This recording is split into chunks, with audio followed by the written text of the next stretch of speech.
Hey guys, Brian here from Great Lakes Backpacker, and right now I'm standing in the Lincoln Woods Trailhead parking lot, and we're getting ready to start our hike here in just a couple minutes, so stick around.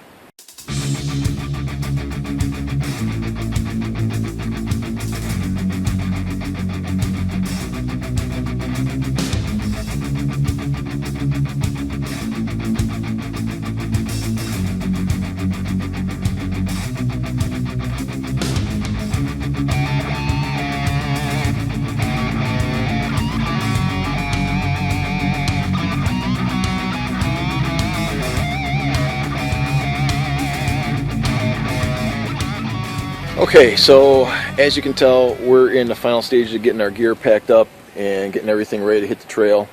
Like I said, we're in the Lincoln Woods parking lot here in the Pemigewasset Wilderness, and we're getting ready to do a 4-day, 3-night hike on the Pemigewasset Loop, otherwise referred to as the Pemi Loop.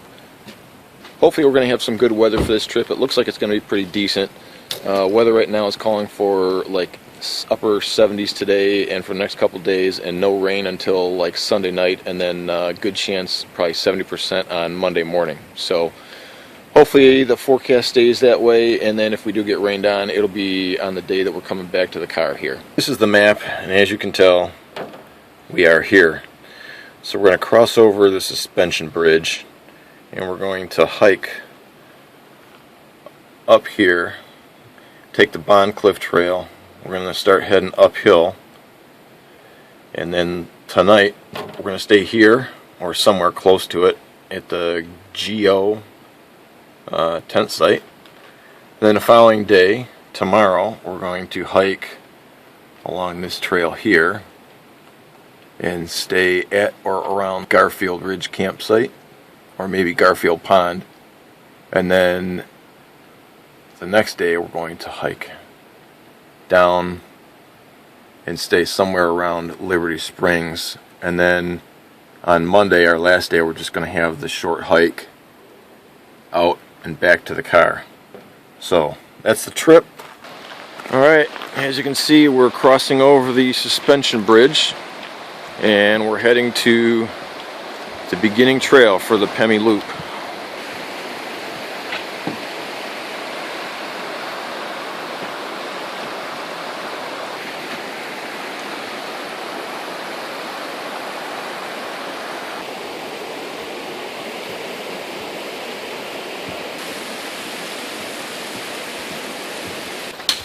Alright, so we've been on the trail for, I don't know, maybe 20 minutes or so. We left the parking lot around 7:30. I was kind of thinking maybe we'd be out of there by 7, but by the time we got everything packed up and added more water to our bottles and things, it was about 7:30 when we hit the trail. We're still on the first trail here. I think it's the Wilderness Trail, and we'll be on this for, I think, for a couple miles. And then we'll hit the Bondcliff Trail eventually, and that's where we'll start making our climb to the top of the mountains. Now, like I said, we're doing the Pemi Loop here. It's a loop 31.5 miles long through the Pemigewasset Wilderness in White Mountains National Forest in New Hampshire. The loop isn't one trail and a loop, it's actually a conglomeration of a couple different trails. I think from the time we start till the time we end, we'll probably end up hitting, I don't know, I didn't count them, but I think like 5 or 6 different trails. And actually when we get towards the top of the loop, we're going to pick up the Twin Way Trail. That's the name here, but the Appalachian Trail actually follows that. So we're going to be on the Appalachian Trail for, I don't know, I would say maybe a good third of our hike. And the interesting thing here is that a lot of the trails here were former logging roads or railroad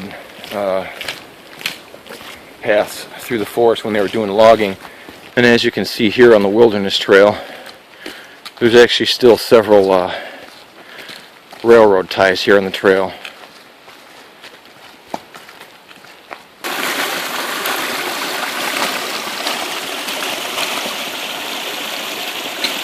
Alright, so it's about 10:30 right now, and we crossed this stream behind us. Actually, we didn't cross it yet, but you can see a stream behind us.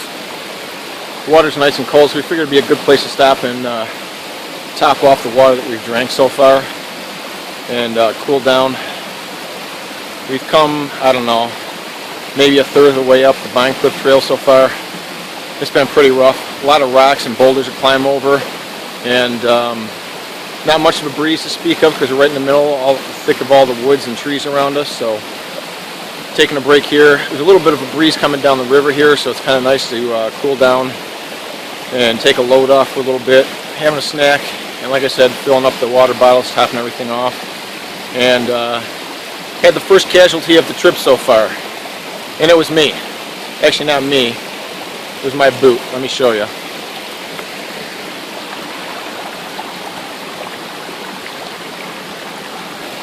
It actually looks a little bit better now. It looked like I stuck my boot in a pot of Hershey's syrup, and it went over the top, fell into a bog of mud, and scooped up some mud inside my boot.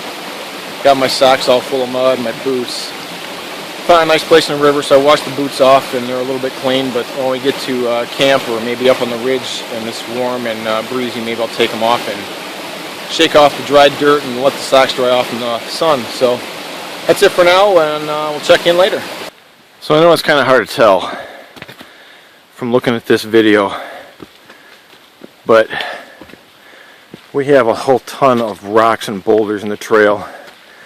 And a good portion of the Bondcliff trail we've been on so far has been just like this. So it makes travel rather difficult. Not only do we have all the boulders to contend with, but we're going up. So this makes it a lot of fun. The camera doesn't do it any justice. But if you can hear my breathing, this is one steep section of the Bondcliff trail. It's all huge rocks and boulders. I don't know what the percent grade is on this, but it's steep and tiring. Okay, we've just come up a really steep section on the Bondcliff trail, and we're really burning up and kind of out of breath, but getting a little bit of a reprieve here because this is our first appreciable, nice panoramic view if you look out here. Unfortunately, we think we probably have to climb up there, but at least we've got a nice view from where we're standing.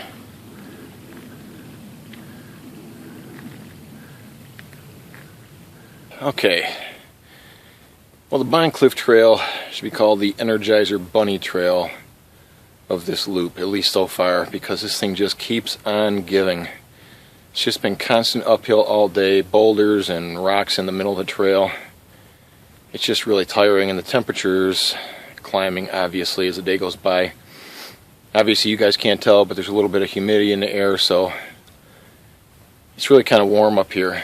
But we just passed a couple guys, and they said we got a little bit longer to go before we get to the dreaded boulder climb, which apparently is not that bad, and then after that we're almost right on top of Bondcliff, which will be our first stop with a really nice view. So I'm looking forward to that. There should be a nice breeze up there, help cool us down. I think we're going to stop and get some lunch there and kind of juice up the battery again, and hopefully we'll have the energy to push on the rest of the way. But it's been a long, hot day so far. I'm looking for a break. Okay, we have reached supposedly the dreaded boulder climb, but we are almost at the top, because look what we just got rewarded with. This is insane. It was rough getting here, but man, is this view spectacular. I know it's not going to look like this in the video, but whatever it looks like to you, just picture it being 10 times better. So we just climbed up here. We're actually just below Bondcliff. If you're looking at the video here, Bondcliff is actually up there behind me, just a little bit more. But there's a couple people up there right now, and we're stopping here for lunch. We figured we'd have this nice rock outcropping to ourselves. And it's a nice rock outcropping with a nice view of the mountains. I don't think it gets much better than this for lunch. So we're going to stop here for a while, take an extended break, fuel up on some food, relax, and then push on again.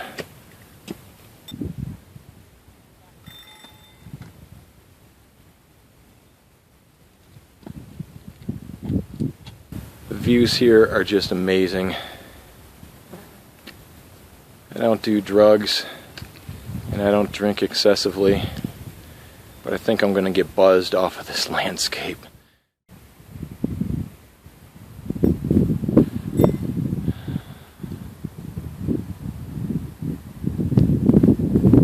Okay, so let me show you a quick look at the map here. We started off this morning right here in the parking lot at the Lincoln Woods Visitor Center.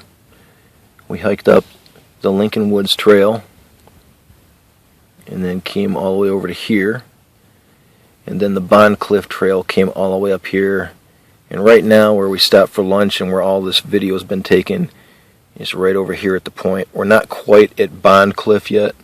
We got to go up a little bit more, but then after Bondcliff it looks like we've got 1.2 miles to Mount Bond, and then a half mile from Mount Bond to the Guyot campsite. So we've got about a little over 1.7 miles left to go before we're done for the day. So that's where we stand right now. Okay, and just so you can get a understanding of what we've got left here in front of us, from what I just showed you on the map, Bondcliff is this portion of rock right here. So we've got to hike up over this way, over to Bondcliff, and then if you look closely over in this area, you can see the trail, and it's going to take us up to Mount Bond. Then we've got to go down and we'll end up at the Guyot campsite for the night. So that's kind of the lay of the land here.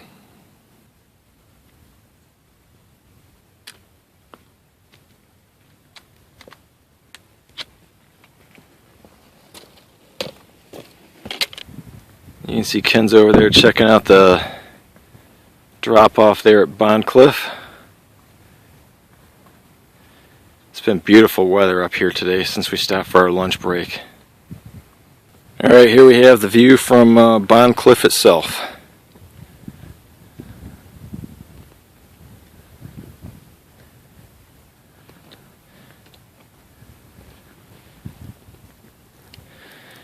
There's West Bond and Mount Bond over there. That's where we're heading next.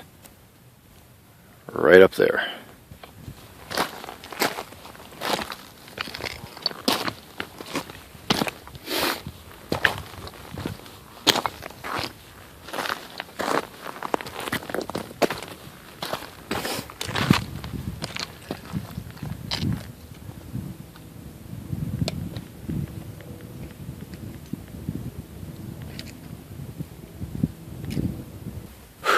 Okay, we finally reached the summit of Mount Bond, and you can see behind me over my shoulder here, that's Bondcliff, where we just came from.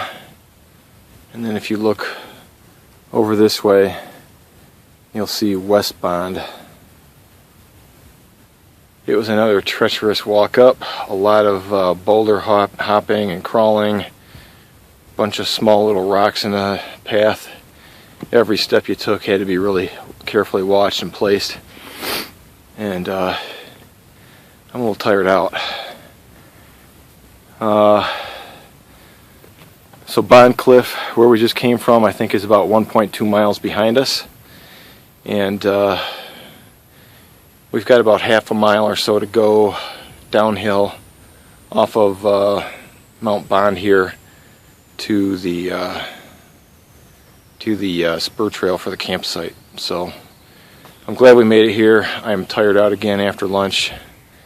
I'll be ready to put the pack down for the day and get some dinner and relax in my hammock. But it is beautiful up here.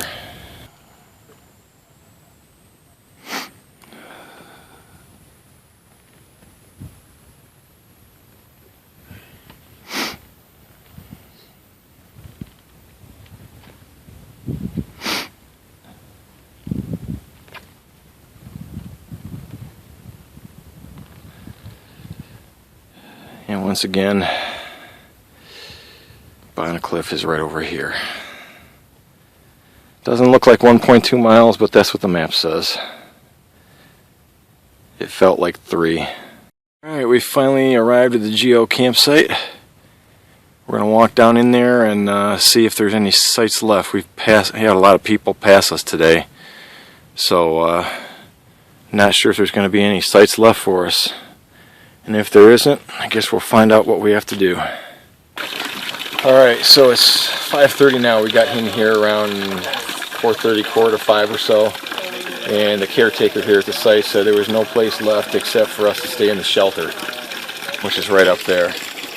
I think there are 13 people in this shelter with us, or including us all together. And then you can see that all the tent pads back here are taken, so it's going to be an interesting night. We thought we were going to have a tent pad and be able to sit in our tent all night, but apparently not, so it's going to be interesting. So we're getting ready to filter some water here right now, and then we're going to cook some dinner, and it's probably going to be dark here by around 8:30 or so, and we're beat, so we're going to probably go to bed early. And hopefully we can sleep with 13 people in the cabin. Water right out of the ground. Not often we get that. Shelter's up there. And our cooking area, eating area, and the bear boxes are right over there. And you can see it's full here.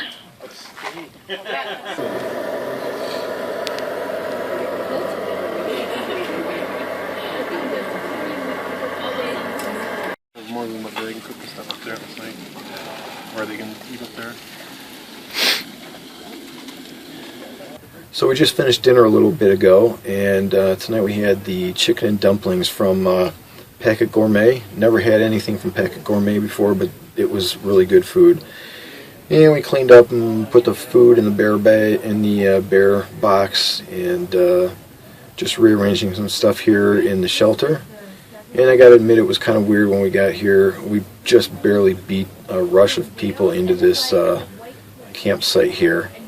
And the AMC caretaker here said that there was no place left except for us to sleep here in the shelter. So she sent us up here to the shelter, and within about 5-10 minutes of us getting here, there were actually like another 6-7 people that came in. So it's been kind of interesting and kind of nice little community going here. So all in all, a good night so far. Really weird slumber Really weird slumber party. I've done stuff similar to this. I've been in the Army for 18 years. So Oh wow, so there you go. But, and this is cooler. Cause we were at the last time we did this. We stayed in the Galehead hut, and there was a guy in there that was snoring so loud. It was. I don't even know how he slept through himself. I don't know. It was intense. It was like, it was just constantly. Oh, keep the bears away. The old heart. The old heart. So it's about just about 8 o'clock right now, and we just hit the trail about 10-15 minutes ago.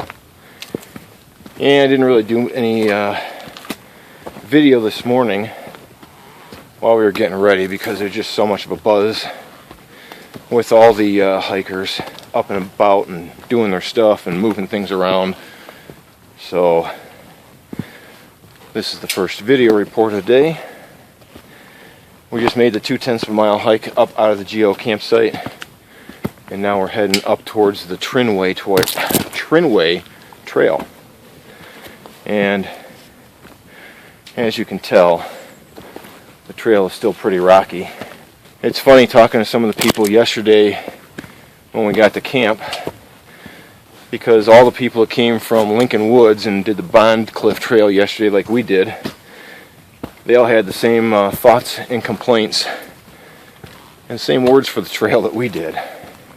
Everyone thought it tired them out, beat them up, and it was a rough stretch of trail. And it was, like I said yesterday, it was kind of odd when we got down there. It didn't look like there was anything left except for the shelter. The AMC caretaker there on site said that no tent pads available for us, and we had to stay in the shelter. So we got to the shelter, and there was already a handful of people there. So it was kind of awkward, I'll admit, being the newcomers to the group. Didn't have any idea how it would go. And then about 10 minutes after we arrived there and started unpacking things, there was another whole group of people that came in. And between people sleeping on the bunk area and the floor where we were, and someone sleeping on the front porch, I think there were about 13, 14 people there with us. But like usual, the people we encounter on the trail seem to be very friendly, outgoing, eager to help and get along with each other. And it turned out to be a good group of people. It's funny, after dinner and everyone was cleaned up, most of the people were back in the shelter. Everyone started talking and cracking jokes and laughing and having a good old time. I ended up staying out on the porch there for a while with about 6 or 7 other people, just talking about nothing, laughing, and finally went to bed about 9 o'clock. So it was a fun time last night. It was better than what I thought it was going to be. So we just passed a sign just a couple trees back here. Looks like we're out of the no camp zone. And it said if you're going to camp, try not to step on anything too delicate. And it also said to make sure you walk on the rocks and not on the plantings and vegetation. So why don't you tell me, is there anywhere we can walk where we're not stepping on rocks? Yeah, I don't think so. Okay, there's probably going to be a little bit of wind noise with this because we're at the top of a mountain here. And I just thought I'd give you the 360-degree view. It is really nice here.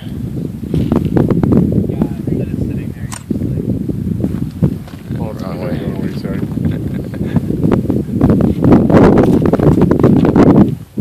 Coming back around at you. This is just spectacular here. It's a little breezy up here, but we've just done from the Guyot campsite, I don't even know, half a mile maybe. And it's really getting warm again, so this breeze up here really feels good. But the views are just stunning. I've never hiked in anything like this, so this is just incredible. Okay, so here is the Guyot campsite. We did a 2/10 of a mile hike up, and then we did 8/10 of a mile, and now we're right at this point here. And this trail here is where the Appalachian Trail comes in. You can probably see the AT symbol right there. So we're going to be on the Appalachian Trail for quite a ways now. So when I said we did 5/10 of a mile, I guess we actually did 8/10. So here's Brian doing what he always does, looks at maps. He's having a blast doing it, trying to identify all of the peaks around us. Can't wait till he sees Mount Washington. They say that we can see Mount Washington from here, but we have no idea. With all the peaks behind us here, which one's Mount Washington? It's supposed to be that one over there. Back. Oh, he found it. Right here. Hang on, let's go back. Close. Which one is it? Right over here. Oh, it's the big tall Yeah, one. you can actually, if you look close, you can see the stuff up on top of the ridge. Big tall one over my left shoulder. That's Mount Washington, Brian says. This is what he's good at, keeping track, what's where, and he's my navigator. I just follow behind him, and we go from there. See ya. Well, we've been climbing for quite a while now, and the last bit here has been fairly steep, a lot of rocks and boulders again. And last group that passed us said we probably have about 15-20 minutes before we get the peak of South Twin Mountain. So I'm looking forward to that. I'm going to take my pack off, catch a breather, cool down, because I'm really starting to sweat and get hot. But we just kind of reached a high point here where we can see the mountain ranges out behind us. Take a look at this.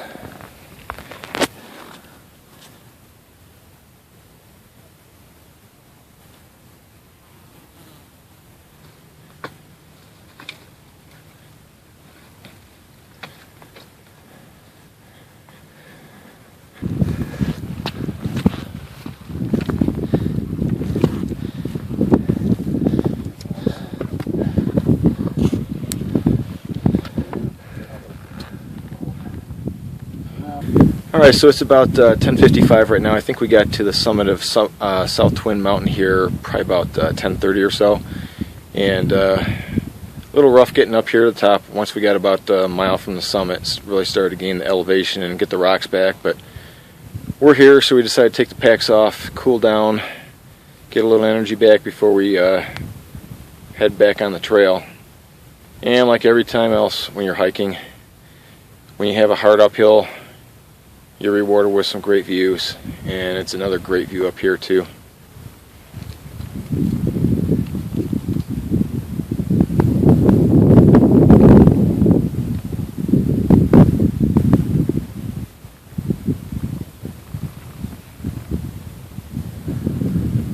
It's cool. Okay. Well, that's good to know. The drive up was terrifying.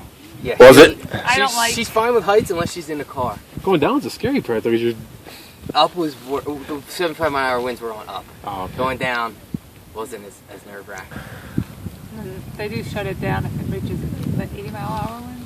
Really? They said 75, but they were just on the borderline of closing it when we went up. Okay. Oh. They said, it was nice to see the experience, but it was nerve-wracking. I think we'll go there then. We're getting up this trail Monday, and we're talking about going over there. Yep. The views are magnificent. There's Mount Washington right there.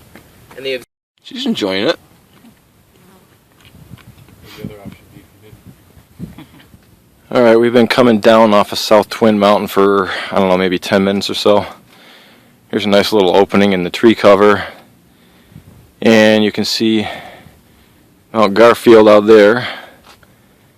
And right down in here is Galehead Hut. And we were told they've got a water spigot there. It's easy to grab water, you don't have to filter it, so I think I'm going to stock up on water right now and then refill when we get to the hut so I don't have to filter it. But we got a long ways down to go yet. Alright, so we just arrived at the Galehead Hut.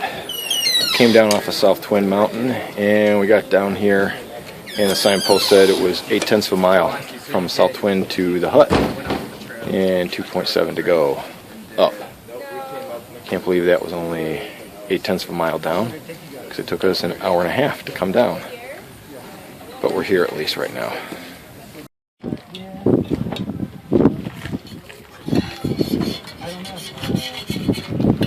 Yeah, my read was 51.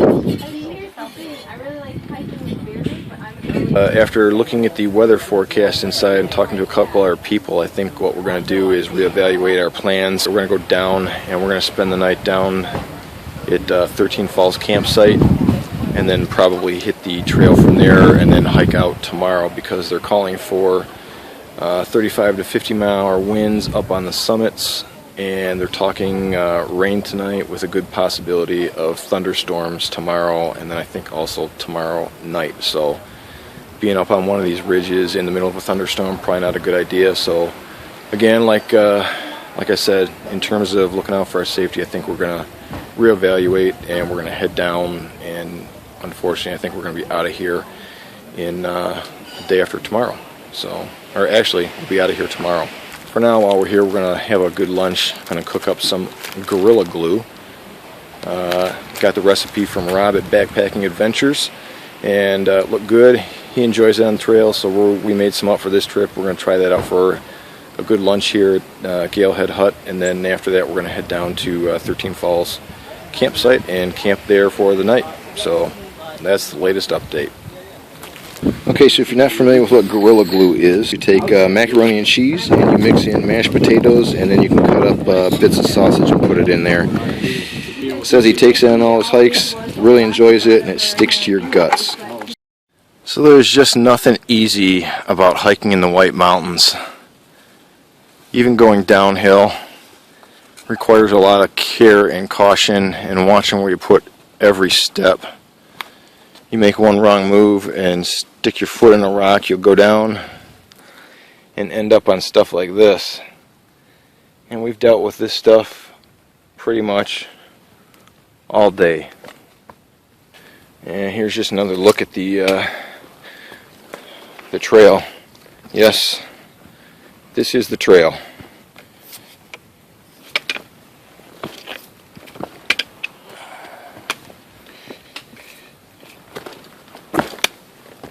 it's about 5:45 right now. We got in here to the 13 Falls campsite around 4 o'clock, and we found a place and set up our tent. And the caretaker here said it's probably going to be crowded here again tonight, so we're kind of pitched in between a couple other tents, and the ground's not the best. We've got a tree root or something under us, and it's a little slope, but it's the best we could find for where we're at. And so we changed, and I washed up, did my hair. Hair's not dirty anymore, and then we went down to the falls, which is right over my shoulder this way. You can probably actually hear the water right now. Really nice looking place down there. So we're gonna head back, and we're gonna make dinner here in a little bit, and then it's probably gonna get dark here by 8 o'clock. So it's gonna be a short night. So this area right here is the cooking and eating area, and then you can see just over to the side here we got the bear boxes, and then our camp areas are down through the woods back in that area. Yeah, it's awesome. It's like a luxury. It's like a luxury accommodation. No, it's not. Compared to when you get to top. Alright, so it's about 7:30 right now. We just finished eating dinner a little bit ago. We cleaned up all the cook pots and everything, and put the pots and the rest of our food in the bear box next to the cook area there. And now we're back at the campsite here, and we're just going to sit back and relax for a little bit. And it's probably going to be going to bed in a little while, because I think by 8:30 or so it's going to be pretty much pitch black in here, especially because we're in the middle of the woods right now. So that's probably the plan for the rest of the night.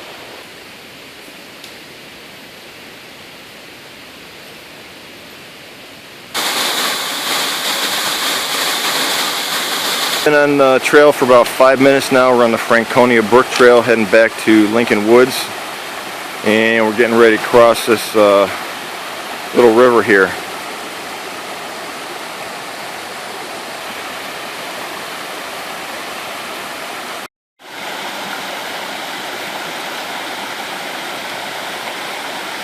Alright, so we are heading out now. We're walking down the Franconia Brook Trail, and I don't know, I think we've probably been on the trail for about 45 minutes, maybe an hour. And as you can tell from that last clip, it's definitely overcast and cloudy up there like they were calling for. And the forecast for, I think, this morning was actually for overcast skies and foggy summits. So probably not anything that we couldn't dealt with right now, but later today it's supposed to start raining and then get thunderstorms. So we really didn't want to be up there on the ridge in that kind of weather.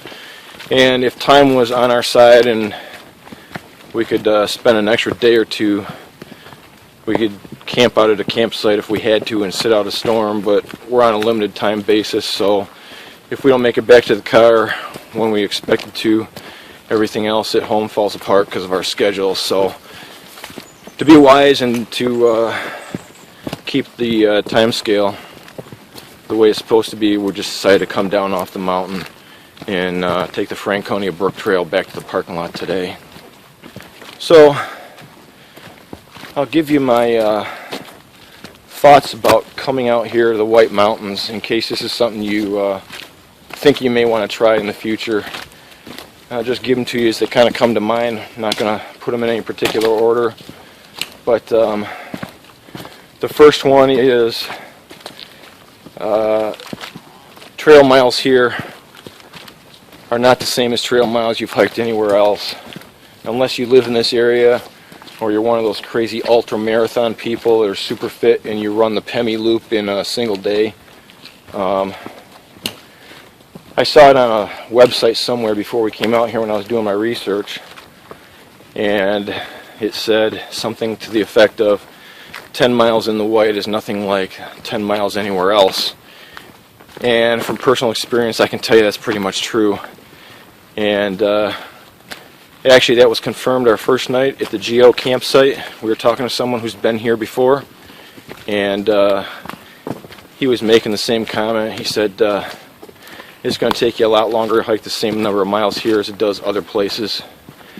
And then another interesting side note to that, you just kind of confirm it, when we were at the Galehead hut yesterday, sitting there talking or listening to one of the AT through hikers, And she was talking to someone next to me, and she made some comment about people just don't understand it, how hard it is here in the Whites. She's saying that typical AT through hikers normally do 15-20 miles a day, and when they hit the Whites, they slow down dramatically, sometimes down to single-digit numbers for mileage. So that's coming from people who hike the AT and are used to all kinds of terrain. The second tip is don't expect you're going to be burning up the miles here on the trail. It kind of goes hand in hand with the first point. Most of the trails here, with the exception of the one we're on right now and the trail that like leads into the Bondcliff trail that we started off on, they're all rocky. And I bet we probably average a mile or a mile and a half an hour, because you're either going up or you're coming down. And they both present their own interesting problems. Going up, you tend to get a little bit more winded. Took a few more breaks, but going down was equally as hard, because we didn't take as many breaks, but every step you take, whether you're going up or down, has to be well placed and thought out. And if you don't, you stand a chance of putting your foot in the wrong place or slipping on a rock that's loose and jamming it between something and falling, breaking an ankle or a leg. If you can't break your fall, you could fall and hit your face. I'm sure there's thousands and thousands of people hike these trails every year with no problem, but the potential for serious injury and even death if you hit your head the right way is there, so you definitely have to be careful. Give a tip. Yeah, go ahead, give a tip. My tip, whatever your backpack is, cut the weight in half. Don't Yes. carry no 45-pound, 50-pound backpack out here. Everybody who's moving at a good pace, they have backpacks half the size of ours. Whatever your backpack normally is, cut the weight in half any way you can. See ya. Very good tip. The other thing is, before you leave, make sure you have a contingency plan. Study where you can get water, because here there are very limited water sources. And I burned through an awful lot of water, especially the first and second day there. It was so warm. I probably went through double the amount of water I do on an average hike. So make sure you camel up with the water. Make sure you know where your water sources are and your bailout locations, like I said, for injury or in case of weather, which is what problem we had. If we hadn't seen the updated weather forecast at Galehead Hut, we'd have been up on the ridge today, and we'd probably been stuck in the thunderstorms rolling through. They were also calling for 40 to 60 mile an hour wind gusts on the summits, so not exactly an environment you want to be in. And the other thing I would suggest is a pair of hiking poles. I was never really big on hiking poles. I only had one for many, many years, and it just so happened I got a really killer deal on these things. I like them so far. I may even do a review on these later on, but a good pair of hiking poles is good. If you only have one, great. If you got two, it's probably even better, because they really come in handy, especially on the downhill portions, because when you're going up, you can kind of grab rocks and pull yourself up slowly, but when you're going down, you don't have anything to balance on. You can't grab any rocks or anything.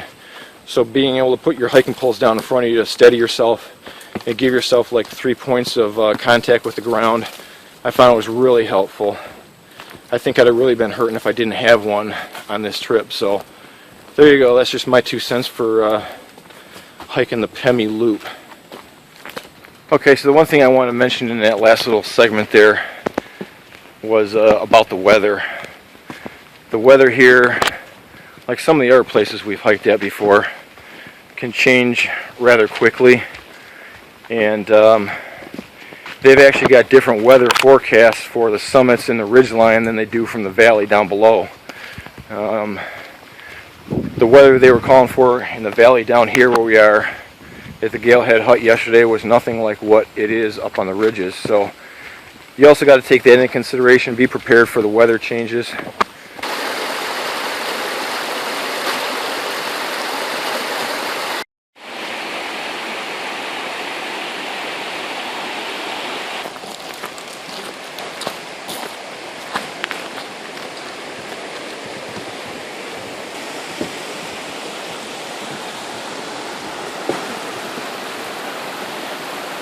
a view.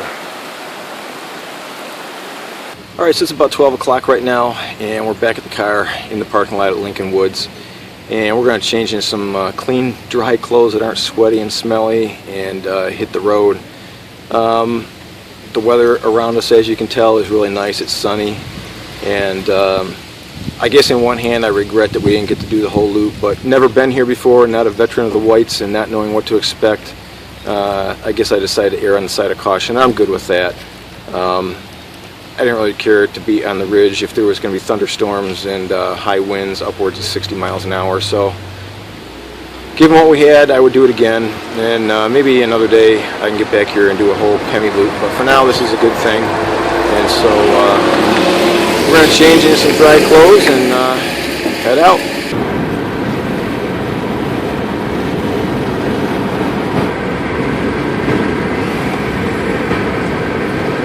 Wow, that's incredible. Okay, well, since we got shut out of doing the whole Pemi Loop because of the weather forecast, we've got a consolation prize here. And so right now what we're doing is we're driving over to Mount Washington, which is probably about an hour or so drive from the parking lot at Lincoln Woods. And Mount Washington, for those who don't know anything about it, has some of the most extreme weather on the planet. They've got a weather observatory up there. I think they recorded the highest wind gust on Earth at over 230 miles an hour, I think. Don't quote me on that, but we'll find out when we get to the summit. And they got a museum up there, a weather observatory, and some other stuff. It's something I've known about for years and really wanted to check off on like a life list. And so since we're right over in this area of the woods, we're going to drive over here and check out the summit. So we're not going to do the cogway to the top, and we're definitely not doing a hike from the lower section all the way up. That'd be an all-day project. We saw a couple people on the trail who said that they took the auto road up and it was phenomenal. And then we asked for some directions in a local town here, and she said if she had her choice of doing the cogway or the ride up, she says do the drive up. So that's what we're going to do. So when we get there, I'll record a little bit more. Okay, so we just went and paid the toll so we can drive up, and we're given a packet of information and told to pull over here and make sure we read it all before we head up. And there's some pretty explicit directions about what gear you should have it in and how fast you're supposed to be going when you're going up and coming down. So I guess we'll read this important safety message and then we'll take off. Alright, it looks like inside the envelope with all the explicit directions on it, they have a certificate claiming that you climbed Mount Washington, and also a bumper sticker claiming that this car has climbed Mount Washington. Kind of cool. And there's one other little thing here that I missed. It looks like they gave us a CD. It's got 2 tracks on it, one to listen to during the ascent and the other one to listen to on the descent. I'm sure it's probably got information about the drive up, what you should do, what you shouldn't do, and maybe also about the history of the mountain and the weather observatory. So I guess when we begin our ride, we'll pop that in and see what it has to say for us. Okay, we're ready to start our drive up now. As you can see, I've reset the trip information here, and we're going to see what kind of gas mileage we get going up and down. Over here, it looks like we got 80 degrees down at the base of the mountain here, and I guess we'll see what it is once we reach the summit. So, if you can see it, that post right there says we just passed the 5,000 foot elevation mark, and it is cool and really getting windy up here, but the views are staggering. Check this out.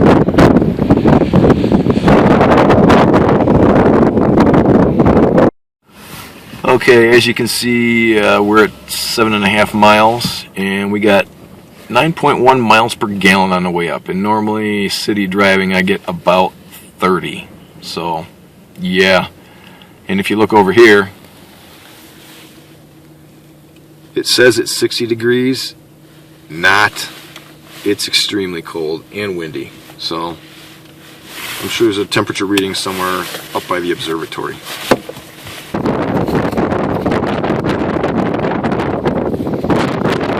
Okay, we just reached the summit of Mount Washington, and we're out by the building listening to a narration on the way up. They said you'll know the building where they recorded the fastest wind gust on Earth back in 1930 something, because because you'll notice that the building is chained down, which it is.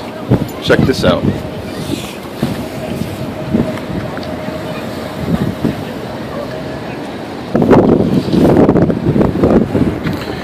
And you can see the other two sets of chains, one in the middle and one at the opposite corner of the building.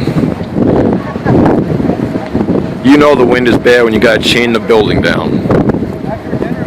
And here's another angle of the building where the highest wind gust was recorded, and you got a nice angle with the chains holding the building down. So it's only 50-mile-an-hour gusts up here.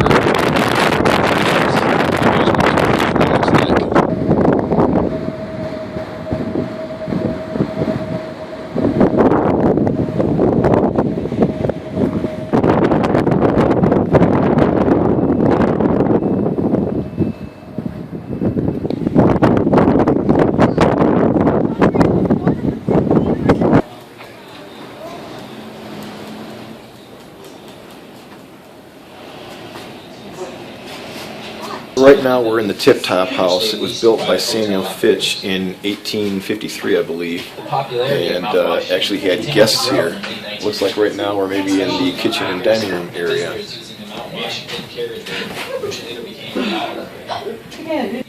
And then if you look in this area here, it looks like a bunkhouse where people were probably allowed to stay. And it looks like it only held 8 guests in here in bunks. Looks like this would have been the reception area. You can see a small wood stove there. Alright, this is the outside of the Tip Top House. And you can see how the building's constructed. It's solid rock here.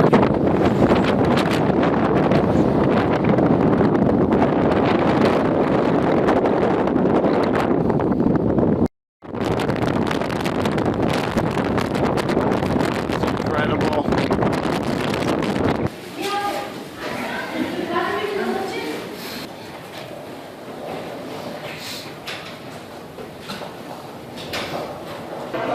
That's the Cog Railway that takes passengers up and down from the base of the mountain to the summit. They're just loading up right now to take them back down. They just made an announcement, so everyone's getting back on board, and in a couple minutes they're going to be heading down.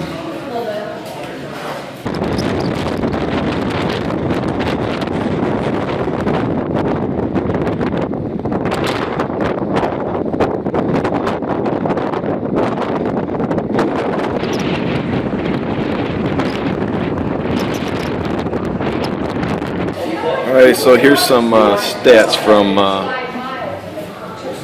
right now. 43-mile-an-hour wind speed, 10-minute gust is 49 miles an hour. Looks like the temperature up here is 49.1, and you can see right here they got the temperature at the various altitudes. And if you wonder why we can't see anything, visibility is less than a 16th of a mile. Alright, so doing the math right now, it's about 49 degrees, so we'll just say it's 50. And the wind speed is about 42 miles an hour, which means that the current temperature feels like 27 degrees with the wind chill. Crazy.